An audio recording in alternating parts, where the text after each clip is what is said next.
السلام علیکم آپ ورحمۃ اللہ۔ علیکم السلام، خیریت سے ہیں؟ الحمدللہ محترم، میں ٹھیک ٹھاک، آپ سنائیں خیریت سے ہیں؟ اللہ تعالیٰ کا بڑا احسان ہے۔ کہاں سے کال فرمایا آپ نے فرحان بھائی؟ میں لاہور پاکستان سے۔ Thank you sir. داڑھی تو آپ کی بڑی ہے، مولوی ہیں کیا؟ ہاں جی سر، ماشاء اللہ اصل ماشاء میں 2009 میں اہل حدیث کو میں نے جوائن کیا ہے۔ اس سے اللہ۔ پہلے اچھا میں اچھا، اہل سنت والجماعت ریلوی سے تعلق تھا میرا، جی کیونکہ میں نے اپنے آپ کو تھوڑا سا اس میں ریسرچ میں آیا تو جی لوگوں نے مجھے بولا کہ آپ جو ہے نا ریسرچ کریں، آپ کا نماز کا طریقہ جو ہے نا وہ حنفی ہے، تو حنفی ہوں، طریقہ جو ہے نا وہ اس میں اسلام میں نہیں ہے۔ آپ جو ہے نا وہ جو رسول اللہ صلی اللہ علیہ وسلم کی جو صحیح جو نماز ہے نا اس کو ہوں، اپنائیے۔ کچھ جی جو دوست احباب تھے میرے وہ اہل حدیث تھے، اور جہاں جی میں جاب کرتا تھا وہاں پہ انہوں نے مجھے گائیڈ کیا قرآن جی پاک کی تفسیر، قرآن پاک، انہوں نے یہی بولا تھا کہ جو چیز آپ کو قرآن پہ ملے اور جو صحیح حدیث میں ملے آپ نے اس کو مانا۔ صحیح، ٹھیک ہے سر، اور جی میں سر، نے اس کے حساب سے پھر اپنے آپ کو جو ہے نا وہ کیا اسے کہتے ہیں کہ ریسرچ شروع کی صحیح، تو میں نے دیکھا کہ اہل حدیث لوگوں کو میں نے کافی پاس پایا۔ اس وجہ سے محترم جناب میں جو ہے نا وہ آج نماز کا جو طریقہ ہے نا میں اہل حدیث کی طرح پڑھتا ہوں میں۔ صحیح، تو اب میں جس علاقے میں رہتا ہوں ہمارے علاقے میں مسجد بھی ہے اہل تشیعوں کی، تو میں نے مولانا اسحاق صاحب کو بھی سنا کافی، تو مولانا اسحاق صاحب نے جو ہے وہ ہمارے اہل حدیثوں کے بہت بڑے عالم تھے، اللہ ان ہوں، کے جنت الفردوس میں جگہ تھے، اب جی وفات پا چکے ہیں۔ ان سے تقریر میں نے سنی، اور ان کی تقریر میں مجھے یہ ملا کہ انہوں نے بولا کہ یار سب لوگ جو ہے نا وہ مسلمان ہیں، یہ جو فرقہ جو بنائے گئے نا یہ ہمارے اپنے بنائے گئے ہیں، بعد میں بنے ہیں۔ جی صحیح، اچھا محترم، میرے سوالات ہیں کچھ اہل تشیع کے جی بارے میں، کیونکہ میں اہل جی تشیع کی مسجد میں 3-4 مسجدوں میں گیا ہوں، مجھے وہ میرے مطابق مجھے تسلی بخش میرے جواب نہیں۔ جی جی میں آپ کو سنتا رہتا ہوں، آپ کو یوٹیوب پہ سنتا رہتا ہوں میں، تو میری دلی جی، خواہش ہوئی کہ میں آپ سے بات کروں، تو اللہ نے آج مجھے بہت موقع۔ مہربانی آپ کی، بہت مہربانی۔ تو سر میں اپنا سوالات سر میں شروع کروں سر؟ بسم اللہ بسم اللہ۔ اچھا سر، پہلا میرا سوال یہ ہے کہ اہل تشیع میں کافی چیزیں جو ہیں وہ ثابت ہیں ہماری کتب سے، ٹھیک ہے سر؟ جی اب جی اب ایک چیز ہے جی ماتم، یہ جی ماتم کہاں سے ثابت ہے سر؟ یہ تو بدعت نہیں ہے کیا؟ کیونکہ ماتم جو ہے وہ نہ رسول خدا صلی اللہ علیہ وسلم کے دور میں ہوا، نہ جی کسی صحابہ کے دور میں ہوا، اور نہ امام حسین کے دور میں ہوا، پھر یہ کب سے سر جی، شروع ہوا؟ تو کیا یہ اسلام کے بعد کی آنے والی بات یہ چیز نہیں ہے کیا؟ دیکھیں یہ کہ رسول پاک صلی اللہ علیہ وسلم امام حسین علیہ السلام کے دیکھیں پہلی بات یہ ہے کہ ماتم کی وجہ نہیں بنتی ہے رسول پاک صلی اللہ علیہ وسلم کے حیات اقدس میں۔ آپ سن لیں، آن جی لائن جی سن لیں، میں واپس آتا ہوں آپ کی طرف ایک منٹ کیونکہ آپ کو سنائی دے، تو آپ تسلی سے سن لیں۔ دیکھیں رسول پاک صلی اللہ علیہ وآلہ وسلم کے حیات اقدس میں امام حسین علیہ السلام زندہ ہیں، ابھی مصیبت نازل نہیں ہوئی ہے ان کے فرزند پر، جی لیکن لذا اگر رسول پاک صلی اللہ علیہ وسلم اس وقت بہت زیادہ شدید طور پہ ماتم کا اظہار نہ کریں تو یہ سمجھنے والی بات ہے، ابھی مصیبت نازل نہیں ہوئی۔ لیکن آپ کے کتب میں بہت ہے کہ رسول پاک صلی اللہ علیہ وسلم زور زور سے وہ روتے تھے امام حسین علیہ السلام کی مصیبت پر۔ خاک کربلا جی جبرائیل ان کے لیے لے کے آتا تھا، اور خاک کربلا کو وہ چومتے تھے، روتے تھے، بلند آواز سے روتے تھے، صیحہ نکال کے روتے تھے، یہ سب آپ کے کتب میں موجود ہے۔ امام حسین علیہ السلام کی شہادت ہے سنہ 61 ہجری کو، رسول پاک صلی اللہ علیہ وسلم کی شہادت ہے سنہ 11 ہجری کو، یعنی بیچ میں 50 سال کا فاصلہ ہے، 50 سال کے پیریڈ ہے۔ تو اگر رسالت پناہ صلی اللہ علیہ وسلم کے حیات اقدس میں وہ سینہ زنی نہ کریں، سینہ کوبی نہ کریں، تو یہ سمجھنے والی بات ہے، کیونکہ ابھی مصیبت سے پہلے وہ کرنا مناسب نہیں ہے۔ دیکھیں اہل بیت علیہم السلام کے احادیث میں مصائب کے نزول کے بعد یہ فراوان ملتا ہے کہ اہل بیت علیہم السلام نے اپنے شیعوں کو حکم دیا ہے، ائمہ اطہار علیہم السلام نے شیعوں کو حکم دیا کہ امام حسین علیہ السلام کے غم کا اظہار کریں اور مجالس کا انعقاد کریں، اور اس میں جو مرثیے والے اشعار ہیں اس کو پڑھا کریں اور رویا کریں، اور اس غم میں بے قراری کا اظہار کریں، یعنی جزع کا اظہار کریں۔ لفظ جزع جو ہے ایک عام لفظ ہے، اس لفظ جزع بے قرار ہو جانا اس غم میں، سینے پہ مارنا اس میں آ جاتا ہے، سر پہ مارنا آ جاتا ہے، چہرے پہ مارنا آ جاتا ہے۔ تو یہ ہم جو ماتم کرتے ہیں یہ اہل بیت علیہ السلام کا حکم ہے، کیونکہ اہل بیت علیہ السلام نے اس غم میں بے قرار اور بے تاب ہونے کا حکم دیا ہے، اور محبت کا تقاضا بھی یہی ہے رسول اللہ صلی اللہ علیہ وسلم اہل بیت علیہ السلام سے کہ ان کے غم پہ ہم روئیں اور ان کے غم پہ ہم ماتم کا اظہار کریں. ٹھیک ہے نا میرے بھائی, سمجھ آئیے؟ جی جی جی. اچھا سر مجھے یہ بتائیے گا کہ ایک حدیث میں یہ بھی آتا ہے کہ اپنے منہ پہ تماچا مارنا اور نوحہ کرنا سے نبی کریم صلی اللہ علیہ وسلم نے خود منع فرمایا. یہ ہماری کتب میں ہے, تو کیا یہ سر یہ صحیح بات ہے؟ دیکھیں مجھے نہیں معلوم آپ کی کتب میں کیا, اس مسئلے میں بھی میرے ذہن میں نہیں ہے کہ آپ کی کتب میں ہوگا. وہ عام لوگوں کے لیے ہے, عام لوگوں کے لیے ہے. لیکن امام حسین علیہ السلام کے غم میں اہل بیت علیہم السلام نے اور اپنے غم میں بے تابی کا, بے قراری کا انہوں نے حکم دیا ہے. جی ہاں, اپنے شیعوں کو. اور رسول اللہ صلی اللہ علیہ وسلم نے فرمایا اپنے امت سے کہ میرے بعد میرے اہل بیت علیہ السلام کی اتباع کرو. اور دیکھیں حضرت رسول صلی اللہ علیہ وسلم کے زمانے میں ابھی امام حسین علیہ السلام زندہ ہیں. وہ اپنے نانا کے پاس آتے ہیں, ان کے گود میں بیٹھتے ہیں, ان سے گفتگو کرتے ہیں. رسول اللہ صلی اللہ علیہ وسلم روزانہ ان کو چومتے ہیں. ابھی جو ہے نا ان کے حیات میں چہرے پہ مارنے کی کوئی بات ہی نہیں آتی ابھی. لیکن امت نے جو اہل بیت علیہ السلام کے ساتھ کیا ہے, رسول اللہ صلی اللہ علیہ وسلم کے اہل بیت کے ساتھ, ان کے بیٹیوں کے ساتھ, ان کے نواسوں کے ساتھ, ان کے نواسیوں کے ساتھ اسیر بنا کے کیا, تو یہ تو اس میں چہرے پہ مارنا, اس میں ہر قسم کا غم کا اظہار کریں وہ کم ہے. سمجھ آئیے بھائی؟ سر ایسے صاحب کو اگر دنیا دیکھے گی تو دنیا کہے گی نہیں کہ کیا یہ مسلمان جو ہے وہ کیا کر رہے ہیں, یہ کیا ہمیں دوسرے مذہب کے لوگ پاگل نہیں بولیں گے؟ یہ ہر وہ تو سال جو ہے وہ آپ نے جو داڑھی رکھی ہے نا, جو داڑھی رکھی ہے, ابھی دوسرے لوگ دیکھیں گے آپ, وہ تو ڈر لگے گا نا ان کو. مطلب عورتیں پردہ بھی کرتی ہیں. ہماری عورتیں مغرب والے کیا کہتے ہیں, کہتے ہیں یہ وحشی لوگ قوم ہے, عورتیں ان کی پردہ کرتی ہیں. آپ جو ماہ رمضان کو روزے رکھتے ہیں, مغرب والے کیا کہتے ہیں, کہتے ہیں یہ آپ کی صحت کے لیے مضر ہے, آپ اتنی گرمی میں پانی نہیں پیتے سارا دن. ٹھیک ہے نا. ہم تو دیکھیں, ہم تو یہ کہ دوسرے کیا کہتے ہیں وہ اس سے کوئی کام کب یہ ملا کے بنا ہے. کافر جو کفر میں رہتے ہیں, جو جہالت میں رہتے ہیں, شراب پیتے ہیں, خنزیر کھاتے ہیں, ان کی فکر جو ہے شریعت کا معیار ہو, یہ کوئی بات ہوئی بھائی؟ ٹھیک ہے نا. ہم نماز پڑھتے ہیں, ان کی پرواہ نہیں کرتے کہ وہ کیا کہتے ہیں.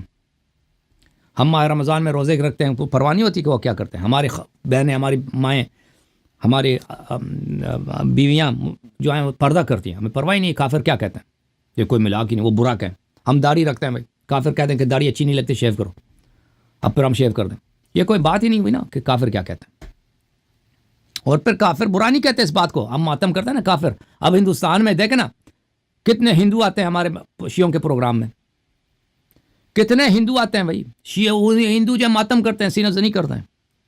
اب ہندو سے پکا کافر تو دنیا میں کوئی ہے نہیں نا.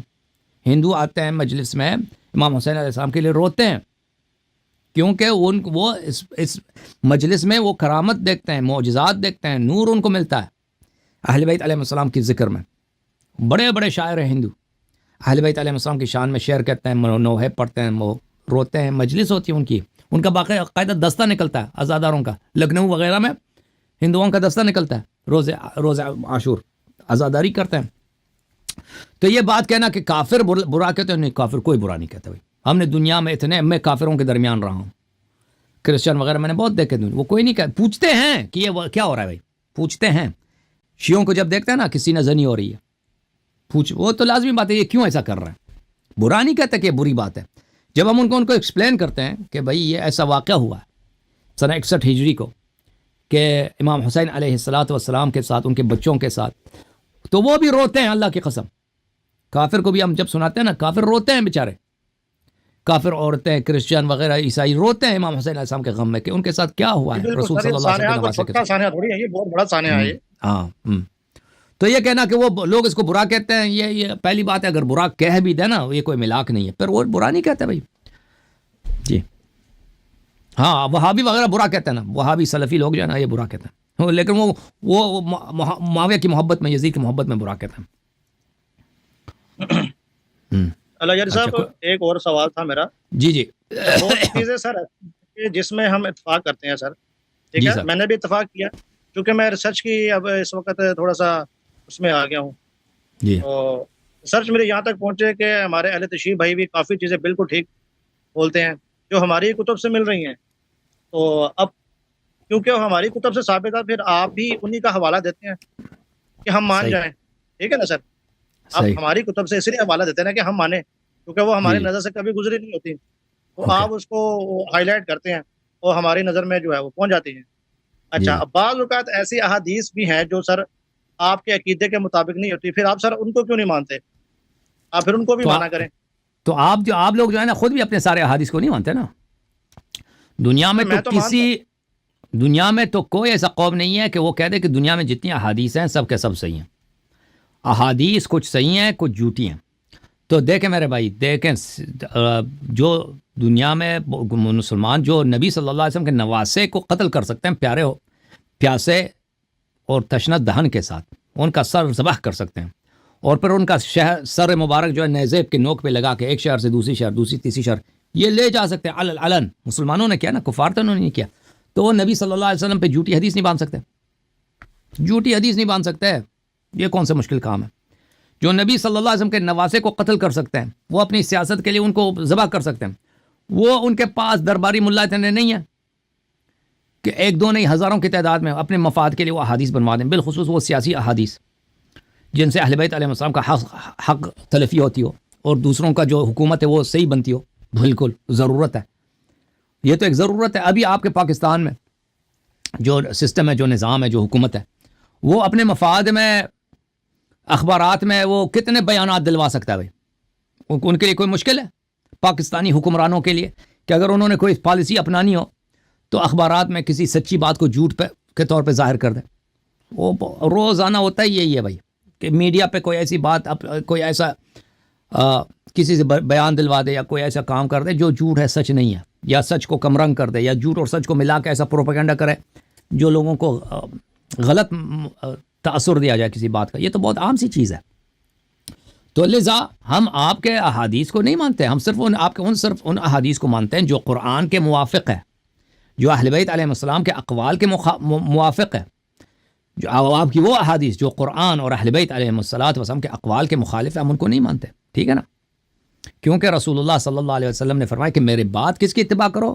قرآن اور اہل بیت علیہ السلام کی. معیار سچ کا یہ ہے، سچائی کا معیار یہ ہے قرآن اور اہل، صحابہ نہیں ہے. صحابہ کچھ سچ بھی بول سکتے ہیں، جھوٹ، تابعین بھی سچ بھی بول سکتے ہیں، جھوٹ بھی بول سکتے ہیں. تو ان میں سچ اور جھوٹ کی پہچان کیا ہوگا؟ قرآن اور اہل بیت علیہ السلام کے ذریعے اس معیار، اس ترازو پہ ہم پرکھیں گے. جو قرآن کے مخالف ہے اس کو چھوڑ دیں گے، جو اہل بیت علیہ السلام کے اقوال سے مخالفت رکھتی ہیں وہ بھی چھوڑ دیں گے. صحیح ہے؟ یہ ہے. مزید فرحان بھائی.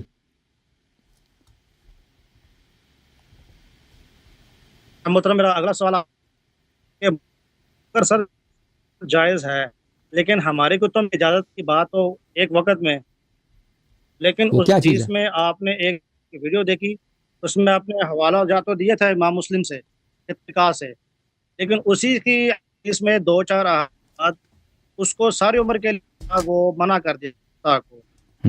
سر وہ والی حدیث نہیں. تو مطلب میرا سوال یہ ہے کہ اگر متا کی اجازت کیا آج بھی ہے، کیا آج بھی انسان کر سکتا ہے متا؟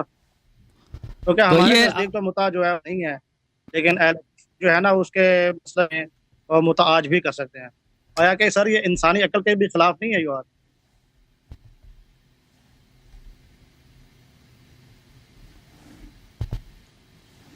دیکھیں میرے بھائی، متعہ کے متعلق آپ کے احادیث مختلف ہیں. ٹھیک ہے نا؟ بعض احادیث میں ہے کہ رسول اللہ صلی اللہ علیہ وسلم نے اس کو حرام نہیں بنایا، بعض آپ کے احادیث میں یہی ہے، اور قرآن نے بھی حرام نہیں بنایا، عمر نے حرام بنایا. ٹھیک ہے نا؟ بعض احادیث میں آپ لوگوں کی یہ ہے، وہ بہت کم احادیث ہیں کہ رسول اللہ صلی اللہ علیہ وسلم نے اس کو حرام بنایا.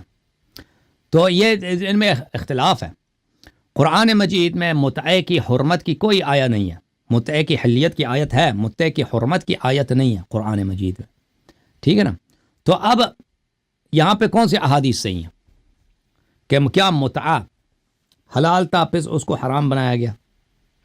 آپ جو کہتے ہیں عقل کے خلاف ہے، عقل کے خلاف کیسے ہو سکتا ہے جب آپ خود کہتے ہو کہ یہ حلال تھا؟ ٹھیک ہے نا؟ حلال تھا تو کیسے پھر اس کو حرام بنا دیا؟ تو ایک چیز کو جو عقل کے خلاف اس کو کیسے حلال، وہ کیسے حلال، شروع میں کیسے حلال تھا؟ ٹھیک ہے نا؟ کیسے شروع میں حلال تھا؟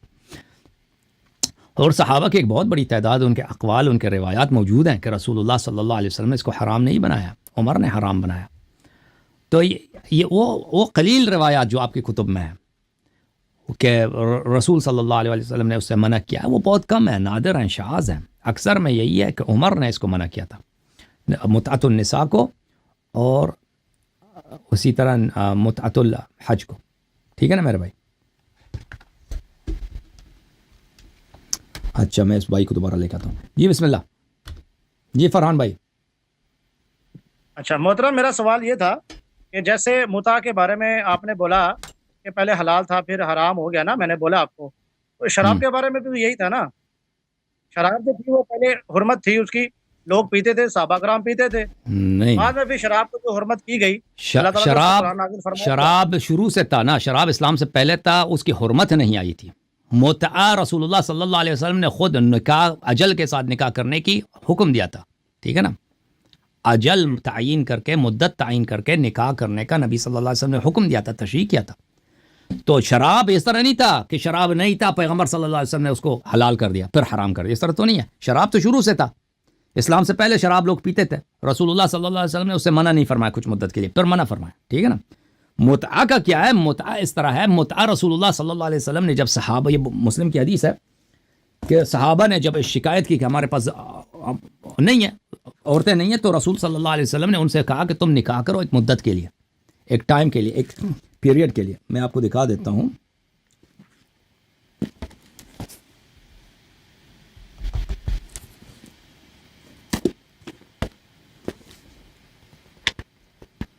ان دو چیزوں میں بڑا فرق ہے، ان دو باتوں میں.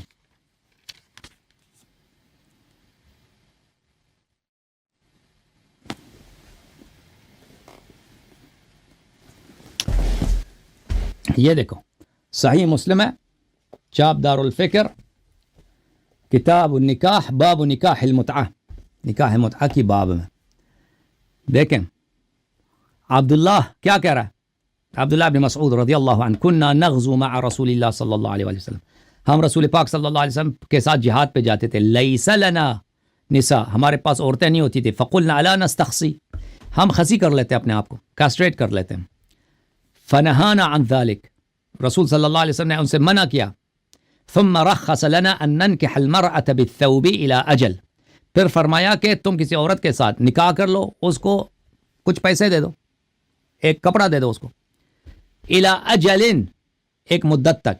اس طرح نہیں ہے کہ نکاح متعہ پہلے سے تھا پھر رسول صلی اللہ علیہ وسلم نے منع کیا. نہیں، نکاح متعہ نہیں تھا، رسول پاک صلی اللہ علیہ وسلم نے اس کی تشریح فرمائی کہ تم اس طرح سے نکاح کرو. ٹھیک ہے، اس طرح سے نکاح کرو. اس میں اور شراب کے حکم میں بڑا فرق ہے. تو یہ اگر عقل کے خلاف ہوتا تو پیغمبر صلی اللہ علیہ وسلم اس کی حکم نہ دیتے کہ تم اس طرح کرو.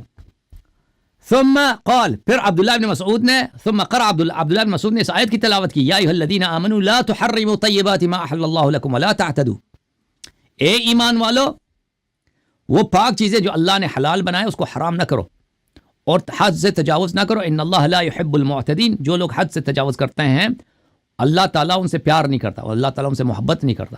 یہ آیا کیا کہہ رہا ہے عبداللہ بن مسعود؟ کیا کہہ رہے ہیں؟ کہہ رہے ہیں کہ اللہ نے اس کو حرام نہیں کیا. واضح طور پر آیا کی تلاوت یہ بتا رہا ہے. عبداللہ بن مسعود فرما رہے ہیں کہ یہ نکاح جو کبھی حرام نہیں ہوئی ہے. پھر دوسرا بھی اسی طرح احادیث ہیں. اچھا، جابر ابن عبداللہ و سلمہ ابن اکوع کہتے ہیں، خرج علینا منادی رسول اللہ صلی اللہ علیہ وآلہ فقال ان رسول اللہ صلی اللہ علیہ وآلہ قد اذن لکم ان تستمتعوا یعنی متعۃ النساء. رسول پاک صلی اللہ علیہ وسلم کی جانب سے منادی آیا ہے. جو شخص پروکلیم کرتا ہے یعنی بلند آواز میں چیخ کے اعلان کر رہا ہے نا، اعلان کرنے والا، جارچی بولتے تھے اس کو. وہ آیا، وہ کیا کہتا ہے؟ کہتا ہے رسول اللہ صلی اللہ علیہ وسلم نے آپ کو اجازت دی ہے کہ متعہ کرو، عورتوں کے ساتھ متعہ کرو. یہ شراب کی طرح نہیں ہے. شراب اس طرح ہے کہ پہلے اسلام سے پہلے لوگ شراب پی رہے ہیں، ابھی مسلمان ہوئے پھر بھی شراب پی رہے ہیں، پھر رسول اللہ صلی اللہ علیہ وسلم نے منع کیا. متعۃ النساء ایسا ہے کہ متعۃ النساء نہیں ہے، پیغمبر صلی اللہ علیہ وسلم کہتا ہے متعہ کر لو. ٹھیک ہے نا؟ پھر ملاحظہ کریں، ابن عباس و ابن زبیر اختلفا فی المتعتین، عبداللہ ابن عباس اور عبداللہ ابن زبیر دونوں نے اس مسئلے پہ اختلاف کیا آپس میں. یہ عبداللہ ابن زبیر کی حکومت کا زمانہ ہے مکہ میں، سنہ 62 63 64 ہجری کے بعد. آپس میں اختلاف. عبداللہ ابن عباس کہہ رہا ہے متعۃ النساء متعۃ الحج دونوں جائز ہیں. ابن زبیر کہہ رہے ہیں جائز نہیں ہے. اچھا، جابر نے کہا فعلناہما مع رسول اللہ صلی اللہ علیہ وآلہ ثم نہا عنہما عمر، کہتے ہیں ہم رسول پاک صلی اللہ علیہ وسلم کے زمانے میں کرتے تھے, جس نے منع کیا وہ عمر ہے, عمر نے منع کیا. سمعت جابر, جابر کہتے تھے كنا نستمتع بالقبضة من التمر والدقيق الأيام على عهد رسول الله صلی اللہ علیہ وسلم و ابی بکر, رسول صلی اللہ علیہ وسلم و ابو بکر کے زمانے میں ہم متع کرتے تھے, ایک مٹی بھر مثلا ایک مشت آٹا دیتے تھے کسی عورت کے ساتھ, متع کرتے تھے پیسے دے کے, آٹا دے کے یا مثلا کھجور دے کے, تھوڑا سا کھجور متع ہو جاتی تھی. آپ جو کہتے ہیں عقل کے خلاف ہے, دیکھیں یہ اسلام کا حکم ہے, نبی صلی اللہ علیہ وسلم کا حکم ہے, جو صحابہ کرتے تھے, آپ کہتے ہیں عقل کے خلاف. اچھا عمر ابو بکر کے زمانے میں بھی تھا. حتی نہا عنہ عمر فی شأن عمر عمرو بن حریث, پھر عمر نے بعد میں منع کیا, عمر نے بعد میں منع کیا, ٹھیک ہے نا. جس نے منع کیا تھا وہ عمر بن خطاب تھا, رسول صلی اللہ علیہ وسلم نہیں تھے. صحیح ہے بھائی, سمجھ آئیے؟ یعنی کہ یہ ابو بکر صدیق رضی اللہ تعالیٰ عنہ کے دور میں بھی یہ متعۃ النساء ہوتا رہا ہے, متعۃ النساء متعۃ الحج دونوں.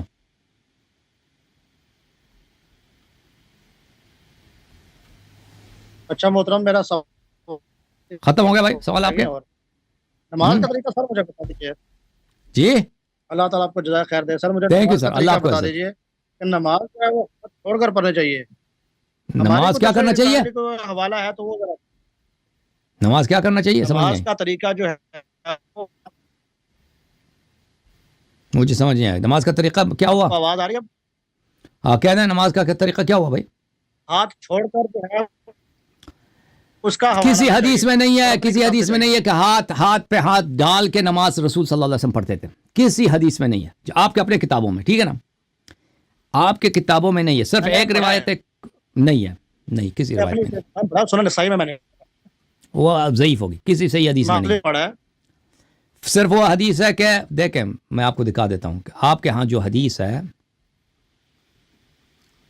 میں آپ کو روایت دکھا دیتا ہوں. نسائی کی کون سی حدیث ہے بھائی کہ پیغمبر صلی اللہ علیہ وسلم ہاتھ باندھ کے نماز پڑھتے تھے؟ امام مسلم میں ہے اور سنن نسائی میں نے پڑھا ہے. نہیں ہے, نہ مسلم میں نہ نسائی میں. غالباً حدیث نمبر 759 یا 753 غالباً اس طرح کر کے ایک ضعیف حدیث وہ بھی ہے نا, جیسے حضرت علی سے مروی ہے, انہوں نے ہاتھ جو نا دائیں ہاتھ کو بائیں ہاتھ کے اوپر رکھا اور ناف پر رکھا. وہ تو خود حضرت علی سے روایت ہے, لیکن وہ ہمارے ہاں جو ہے وہ ضعیف حدیث ہے. لیکن جو صحیح حدیث ہے وہ سینے پہ ہاتھ باندھنے والی ہے. دیکھیں مطلب وہ یہی ہے, میں آپ کو دکھا دیتا ہوں کہ مالک خود کہتے ہیں, امام مالک کہتے ہیں یہ سنت ہی نہیں ہے. اگر کوئی ایسی حدیث ہوتی ہے تو وہ نہیں کہتے, آپ سے غلطی ہو گئی ہے.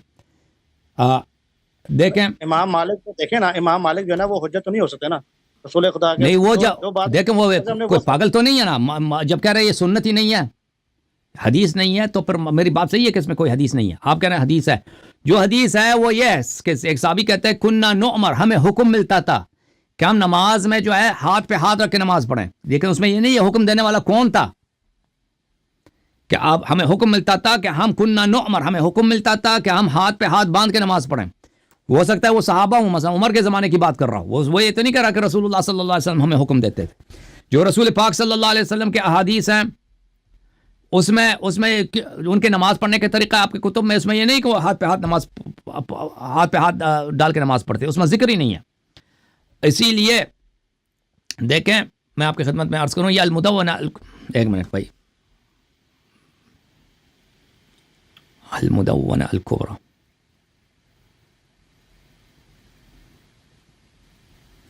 یہ کتاب ہے المدونہ الکبریٰ لمالک ابن انس, چاپ دار الکتب العلمیہ.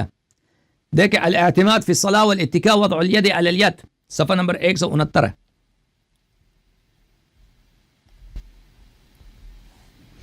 اس میں کیا فرماتے ہیں مالک, وقال مالک, مالک سے کسی نے پوچھا فی وضع الیمنى علی الیسرى فی الصلاة, کہ ایک ہاتھ کو دوسرے ہاتھ پہ نماز پہ رکھیں. قال لا اعرف ذلك فی الفریضہ, کہتا ہے مجھے یہ نہیں معلوم, مجھے کوئی ایسی حدیث سنت نہیں ملی کہ یہ نماز فریضہ میں ایسی چیز ہوتی ہے. وَكَانَ يُكْرِهُ, اس کو یہ بات جو ہے اس سے کراہت رکھتا تھا کہ کوئی ہاتھ پہ ہاتھ نماز رکھے نا. اگر اس کے پاس کوئی حدیث ہوتا تو یہ تو نہیں کہتا تھا کہ لا عارفه فی الفریضہ, مجھے پتہ ہی نہیں کہ فریضہ میں ایسا ہوتا ہے. وَلَكِنْ فِي النَّوَافِلِ إِذَا طَالَ الْقِيَامُ فَلَا بَأْسَ بِذَلِكَ يُعِينُ بِهِ نَفْسَهُ.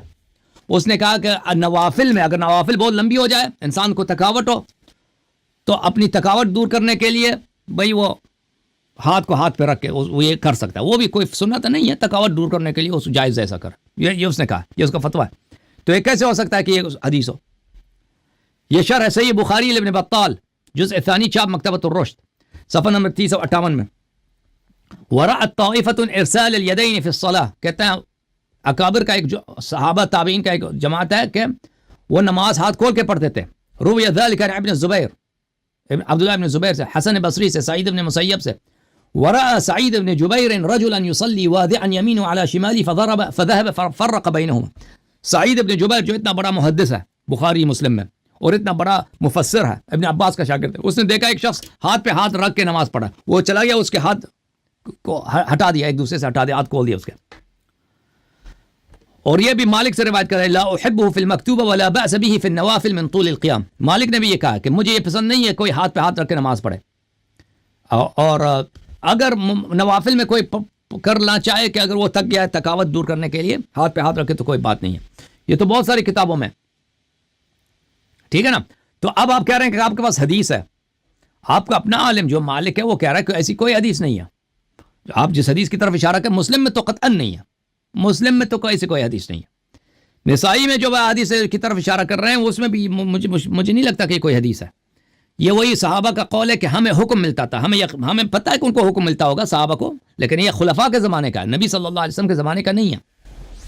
نبی صلی اللہ علیہ وسلم کو جو نماز ہے نا وہ آپ کی کتابوں میں موجود ہے، مثلا یہ کتاب المستدرک علی الصحیحین للحاکم چاپ دار الفکر جزء اول، یہاں پہ دیکھیں صفحہ نمبر 815، حدیث نمبر 815، صفحہ نمبر 326، حدیث صحیح علی شرط الشیخین، شرط شیخین صحیح ہے۔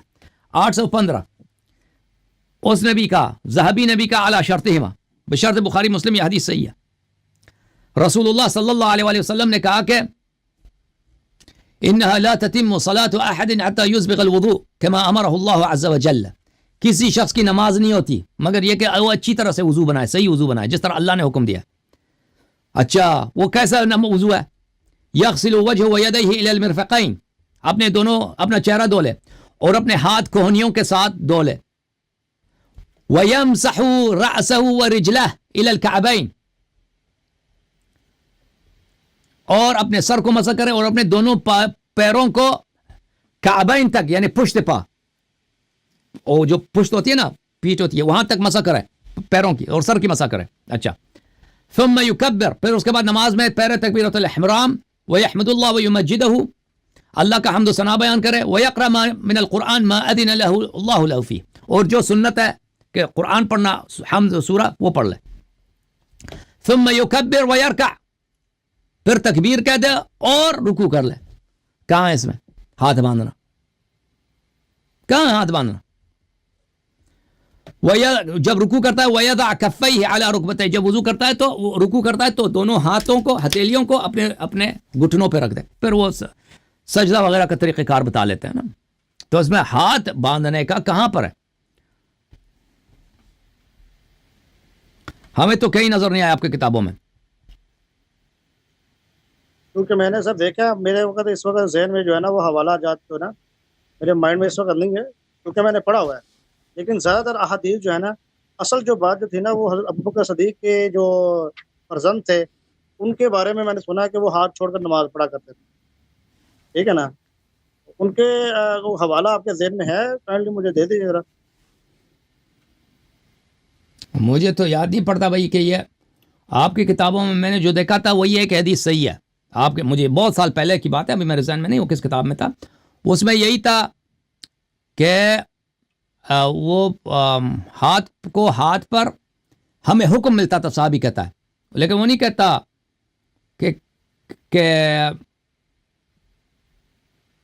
کہ ہم حکم دینے والا کون تھا، ٹھیک ہے نا۔ ہمیں حکم ملتا تھا کہ ہاتھ پہ ہاتھ رکھ کے نماز پڑھیں۔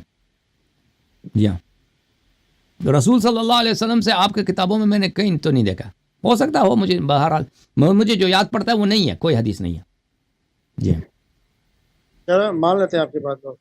جی اچھا محترم، میرا ایک آخری اب سوال یہ ہے، جی آپ لوگ جو صحابہ کرام کو برا کہتے ہیں، جی لیکن اگر یہ سوچیں کہ وہ لوگ اتنے برے تھے، انہوں نے قرآن پاک میں کوئی حرف برابر بھی کوئی تبدیلی نہیں کی، اگر وہ برے ہوتے تو اپنے دور حکومت میں کر سکتے تھے یا نہیں؟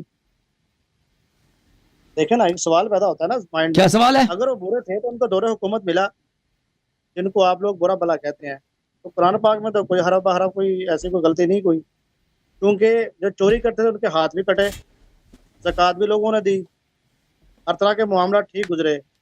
جب ان کے دور حکومت میں رسول خدا صلی اللہ علیہ وسلم کی جو شریعت تھی اس میں انہوں نے کوئی چینجنگ نہیں کی، سب تو ان کو چینج کیا، کیسے برا کہہ سکتے ہیں؟ سب ٹھیک ہے چینج سر۔ کیا.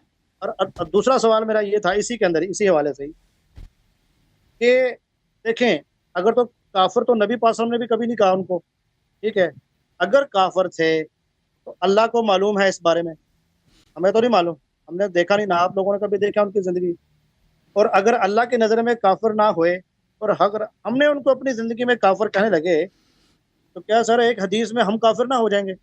ایک حدیث میں آتا ہے نا کہ اگر دیکھیں کسی آپ اب دیکھیں مسلمان رسول نوجوان اللہ کو صلی اللہ علیہ وسلم کافر کے کہیں گے تو آپ احادیث خود میں، کافر ہو جائیں گے۔ دیکھیں ہمارے کتب میں یہ تو بہت زیادہ ہے. دیکھیں آپ لوگوں کی جو احادیث ہیں یہ دربار کی جمع شدہ احادیث ہیں، ٹھیک ہے نا. آپ کا جو مذہب ہے یہ خلافت کا مذہب ہے. بنی امیہ بنی عباس کے دور کے آپ کے محدثین سب ان کے علماء ہیں، درباری علماء ہیں، تو لازمی بات ہے یہ ان کے سیاست کے موافق حدیث نقل کریں گے، ان میں کے بنو سیاست کے امیہ کی مخالف. بات نہیں کر رہا سر، میں نے بنی امیہ کی بات، میں حضرت ابوبکر صدیق کی خلافت، حضرت عمر کی خلافت، حضرت عثمان، میں آپ حضرت کے علی، احادیث کی بات کر رہا ہوں بھائی. آپ ہم کے نے چاروں احادیث جو آپ خلفاء تک کو پہنچی ہے مانتے ہیں۔ نا، آپ کے احادیث تو ابوبکر کے زمانے میں تو نہیں لکھی گئی نا، بنی امیہ کے فلٹر سے اور بنی عباس کے فلٹر سے گزر گئے ہیں. جن لوگوں نے آپ کے احادیث نقل کی ہے ہر نسل میں، یہ بنی امیہ اور بنی عباس کے درباری ملا تھے یہ لوگ، اور جنہوں نے یہ احادیث لکھی ہیں یہ ان کے زمانے میں لکھی ہے. اور آپ کا مذہب سرکاری مذہب جو درباری مذہب ہے وہی ہے، تو آپ کے کتب میں لازمی بات ہے وہ احادیث جو دربار کے سیاست سے مخالف ہو وہ تو نقل نہیں ہوگا نا. آپ کہتے ہیں کہ رسول اللہ صلی اللہ علیہ وسلم نے ان کو واضح طور پہ کافر کہا، وہ آپ کی کتابوں میں نہیں ہے نا. اگر آپ کی کتابوں میں نہیں ہے تو اس کا مطلب یہ نہیں کہ پیغمبر نے نہیں بولا ہے، کیونکہ آپ لوگ صرف وہی نقل کریں گے جو ان کے سیاست سے متعارض نہ ہو، جو ان کے سیاست کے مخالف ہو وہ تو نقل نہیں کریں گے آپ کے علماء. انہوں نے اپنا قتل کرانا ہے کیا؟ بلکہ آپ کے علماء تو یہ جو ان کے سیاست کے نفع میں اگر جھوٹی بھی کوئی حدیث ہو اس کو صحیح بنا کر پیش کریں گے، ان کا فریضہ ہی یہی ہے، کیونکہ درباری ملا جو ہیں وہ. تو یہ کہنا کہ رسول اللہ صلی اللہ علیہ وسلم نے ان کی تکفیر نہیں کی ہے یہ غلط بات ہے. اس طرح بہت سوالات ذہن میں آ جاتے ہیں.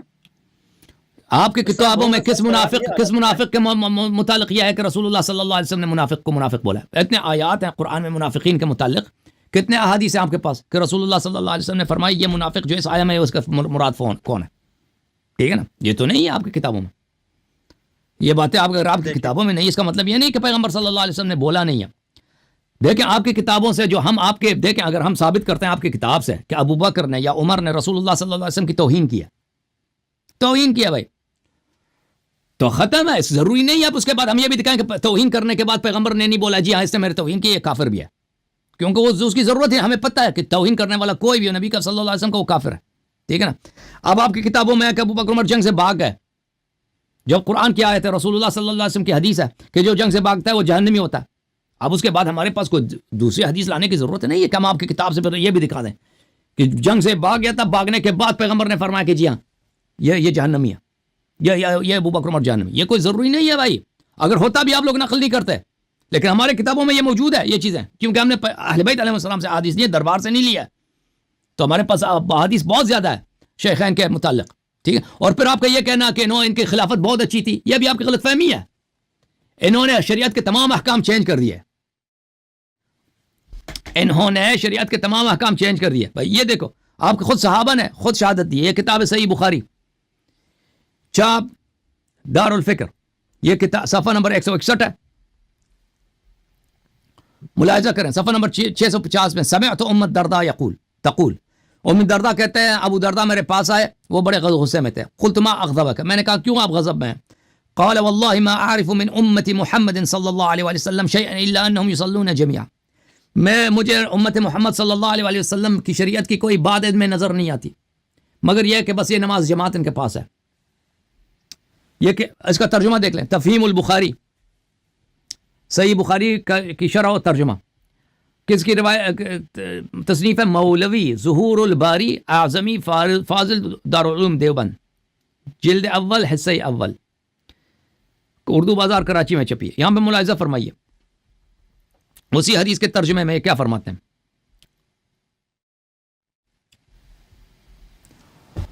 اچھا میں اس کو فل پیج کر دیتا ہوں 1 منٹ کے لیے, ٹھیک ہے.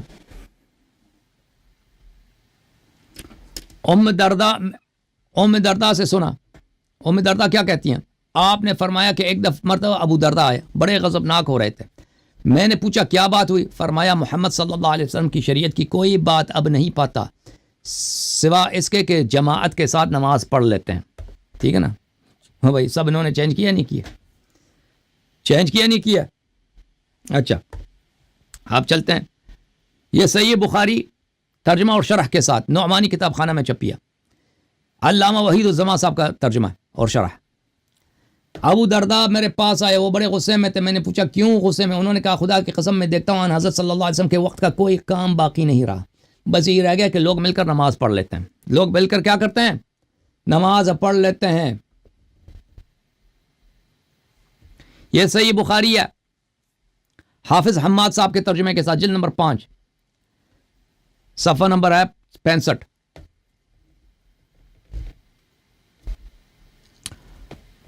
ولم يجمع القرآن غير 4 ابو الدرداء ومعاذ بن جبل وزید بن ثابت وابو زید ونحن ورثنا.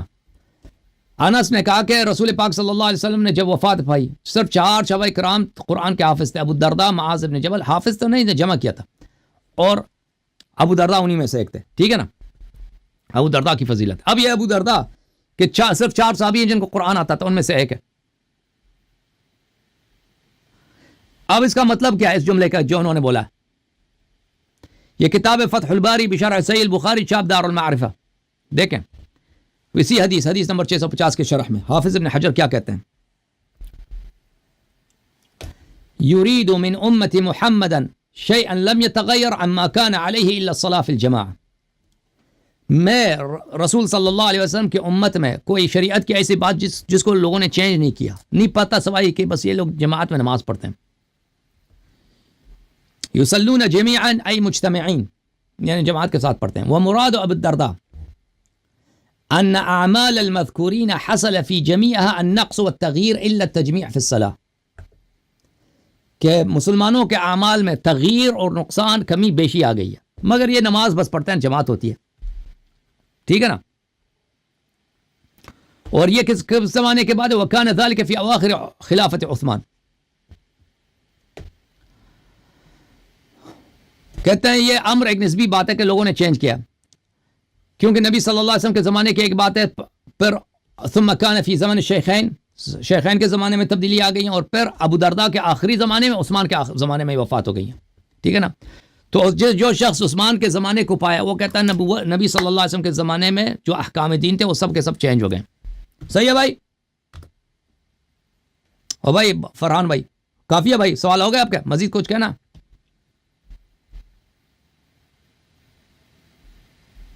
اب یہ سوال پہ آپ کی بات سے پیدا ہو گیا جو میں نے آپ سے پہلے کیا, کہ آپ نے یہ حوالہ تو دیا ہے اور آپ نے مانا, اور آپ مجھے بھی منوانے کی کوشش تو کی آپ نے ماشاءاللہ. آپ کہہ رہے ہیں جی یہ کتاب میں ہے جی وہ فلاں ہو, اور نماز کا طریقہ نماز کے علاوہ. اب یہ وہی سب ہیں, یہ وہی حوالہ جات ہیں جو آپ نے بولا کہ فیکٹریاں لگتی, ملازم کی جو تھی وہ فیکٹری تھی نا, ان کے خلاف بول سر. اس کے میں اس پہ حدیث پہ کیا کروں؟ کیا مطلب اس کا, نماز کیا مطلب؟ انہوں نے کہا کہ شریعت کے تمام احکام چینج کر دیے ہیں, بس یہ لوگ نماز جماعت ہوتی ہے ان کی. نہیں فرمایا کہ نماز صحیح ہے, نہیں فرمایا کہ نماز کو چینج نہیں کیا, بس نماز جماعت پڑھتے ہیں بس. یعنی صرف نام کے مسلمان ہیں, باقی ان کے سب احکام چینج کر دیے ہیں. اور چینج کون کرتا ہے بھائی؟ چینج عام مسلمان نہیں کرتے تھے, چینج خلفاء کرتے تھے. جو حاکم وقت ہے وہی احکام میں چینج لا سکتا ہے, باقی لوگوں کو اتنی ضرورت تو نہیں ہے. اب وہ عمر ہی کی بات کر رہا ہے, عثمان کی بات کر کے انہوں نے تمام احکام چینج کیے.